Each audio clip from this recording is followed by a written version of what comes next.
Hi friends, నేను KS Varaprasad Arun direct YouTube channel. నేను మీకు ఈరోజు ఈ వీడియోలో కొబ్బరి పచ్చడి మనం జనరల్గా ఇంట్లో చేసుకుంటూ ఉంటాం కదా.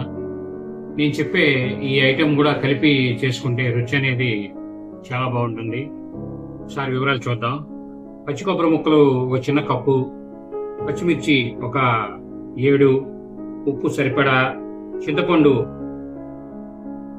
కొద్దిగా దానికి సరిపడా మీకు అంచనా ప్రకారం, పొట్టు తీసిన వెల్లుల్లిపాయలు ఒక 7, కరివేపాకు కొద్దిగా, టీ స్పూను ఒక 1/2 స్పూన్ కానీ 3/4 స్పూన్ కానీ జీలకర్ర, తర్వాత తాలింపుల కోసం నూనె సరిపడా తాలింపుకి, ఎండుమిర్చి ఒక 2, పచ్చెనపప్పు, సాయమినపప్పు, ఆవాలు, జీలకర్ర 1/2 స్పూను, ఆవాలు 1/2 స్పూను, మినపప్పును పచ్చిపప్పు 1 స్పూన్ తీసుకోండి. కరివేపాకు సరిపడా, ఇంగువ ఒక చిటిక. మనం తయారు చేసే విధానం అనేది చూద్దాము. ముందుగా పచ్చి కొబ్బరి ముక్కల్ని చిన్న చిన్న ముక్కలు కట్ చేసుకొని ఒక కప్పులో రెడీ చేసుకోండి. అలాగే చిన్న గిన్నెలో చింతపండు ఒకసారి పైన కడిగి కొద్దిగా ఒక 10 నిమిషాలు అనేది అది నానబెట్టి రెడీ చేయండి. అలాగే ఇప్పుడు స్టవ్ పై పాన్ అనేది పెట్టుకొని 1/4 కప్పు నువ్వులు వేసి స్టవ్ మీద చక్కగా దోరగా కలర్ వచ్చేటట్టుగా చక్కగా వేపుకోండి. ఇలా ఈ పచ్చి కొబ్బరి పచ్చడిలో నువ్వులు వేయడం వల్ల మనం ఎంతో రుచిగా ఉంటుందండి.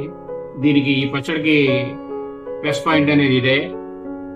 నువ్వులు కాస్త దోరగా వేయించుకున్న తర్వాత ఒక ప్లేట్లోకి తీసుకొని అవి చక్కగా చల్లారి పెట్టండి.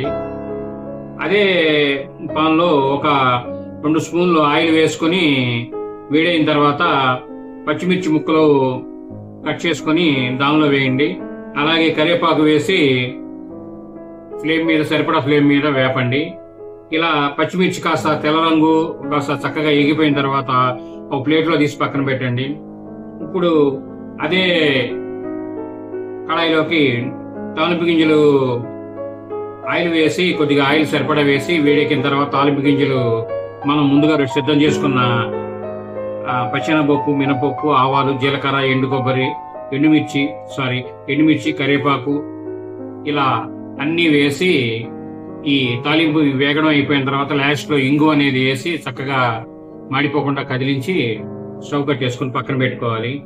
ఇప్పుడు చల్లారిన నువ్వులు మిక్సీలో చక్కగా తీసుకొని దానిలో కొద్దిగా సరిపడా ఉప్పు, జీలకర్ర మనం ఇందాక రెడీ చేసుకున్నాం కదండి 3/4 స్పూను, మీరు తినేదాన్ని బట్టండి 3/4 స్పూన్ దాకా వేసుకోవచ్చు. మెత్తగా చక్కగా నువ్వులను ఎన్ని కలిపి మెత్తగా పొడి చేసుకోవాలి. అలాగే వేయించుకున్న పచ్చి మిరపకాయలు ఉన్నాయి కదా, పచ్చిమిరపకాయలు, కరివేపాకు, ఈ నానబెట్టుకున్న మిశ్రమం, కొద్దిగా చింతపండు అన్నమాట, కొద్దిగా దానిలో వేసి మీరు మరీ మెత్తగా కాకుండా సరిపడా పచ్చడికి లాగా మీరు మిక్స్ చేసి పక్కన పెట్టుకోవాలి.